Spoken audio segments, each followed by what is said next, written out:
Hi, this is Marita from Ruby Soup with Pearl Juice, and today I am bringing my March wrap-up.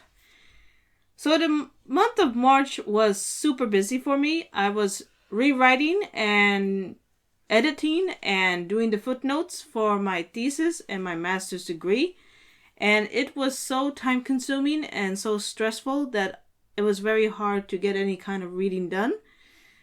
However, I was able to complete one volume of manga, and I was able to listen to one audiobook. So let's get started. So the first thing I read in March was A Silent Voice, Volume 2 by Shisui Ouma. This is a completed 7-volume manga series that follows a boy called Shoya, who, when he is 12 years old, he bullies a girl called Shoko because of her deafness so badly that she ends up changing schools.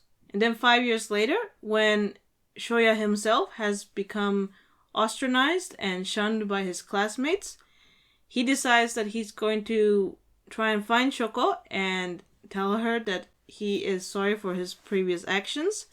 And this is in the shadow that he wants to basically get everything settled before he takes his own life.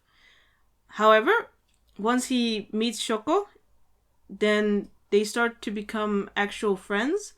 And then the series follows whether Shoko's family and Shoya himself can forgive him for his previous actions, and about how difficult it is to get redemption, as well as Shoya battling with his own depression. This manga is really, really sad.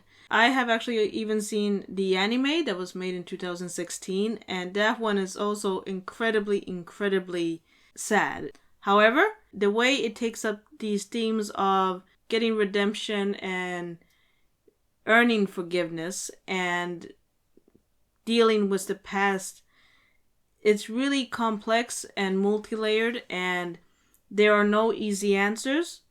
But at the same time, there are a lot of small glimmers of hope, and especially the second volume has a lot of heartwarming moments. Shoya, for instance, makes a friend during this volume, and this friend, by the way, is plus size, so there's even that kind of presentation in this manga. And how he and this guy hang out and talk to each other is really good.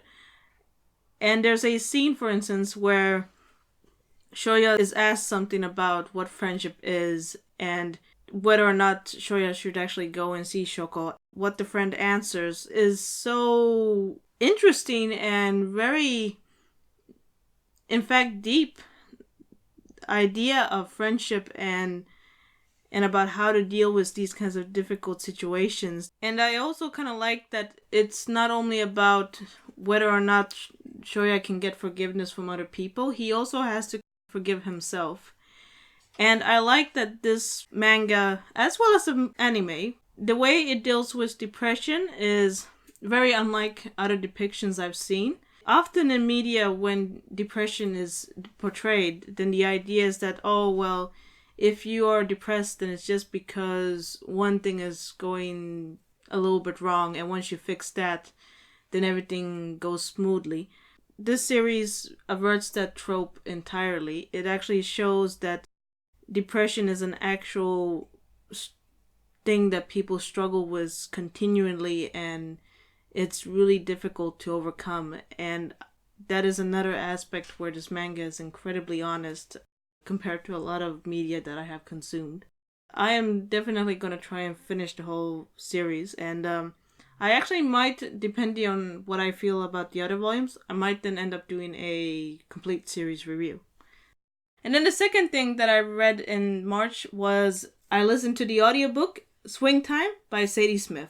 This is a literary fiction novel that follows a unnamed narrator who basically is talking about her interests in dancing and about her childhood and her childhood friend Tracy, but also about her time working as a assistant. The book doesn't have a straight plot per se. It jumps back and forth between past and present and future, and like sometimes we'll follow the unnamed narrator in her childhood, and then we'll be in the future where she's working with the pop star Amy already, and then we'll go to her college years, and then they'll go to the childhood. And while this kind of format can work per se, then I kind of felt that it was a little bit sloppily done in this book. There didn't seem to be any rhyme or reason for why there was all these jumps. And another problem that this book had, because I maybe forgot to say it at the beginning, but I was actually not such a fan of this book, is that despite that it takes up really important issues like race and identity and colonization, then the book doesn't really dwell so much into those questions. The only thing that it sort of dwells into is biracial identity, but not enough so that it would actually make the book work. There's, for instance, a huge subplot where the unnamed narrator and Amy go to Africa to do voluntary work, and one of the things that Sadie Smith critiques in the novel is that she says that, oh, you know, we think of it as a country when it's really a continent, which is true. But the way she writes the novel, it was actually really difficult to know what African country they were in. So she ends up reinforcing the very stereotype that she is critiquing. Then there's also the problem with the characters. The unnamed narrator, she feels incredibly flat. Like almost throughout the whole novel, she's always just taking a lot of abuse. Tracy Defriend reminded me a lot of Lena from My Brilliant Friend by Elena Ferrante, where both of these books follow a female character who's talking about her childhood friend, where the friendship was incredibly toxic and unhealthy. Even when they become adults, then Tracy is still, whenever they meet, she is really mistreating this woman, and she kind of just takes it. And I also think that that is like a very stereotypical way of talking about female friendship, like, oh, it's abusive and toxic, and they're like unnecessarily cruel to each other, and it's really like this very weird stereotype that keeps popping up in literature, and I'm gonna be honest, I don't like it at all. I think it sets up like really unrealistic ideas about friendship, and also kind of like makes it seem that, oh, but women, you know, women, they're like always catty and mean for no reason. One scene where Amy, the pop star, says to the unnamed narrator, like, oh, well, you know, I tried to hook you up with this guy, and you were supposed to go sleep with him, and then you were supposed to come back today and tell me what the sex was like. Hugely inappropriate behavior from your boss. It's really problematic, very questionable behavior that the narration just kind of like, oh yeah, well, it's just here, and we're not going to really deal with it or discuss it or anything.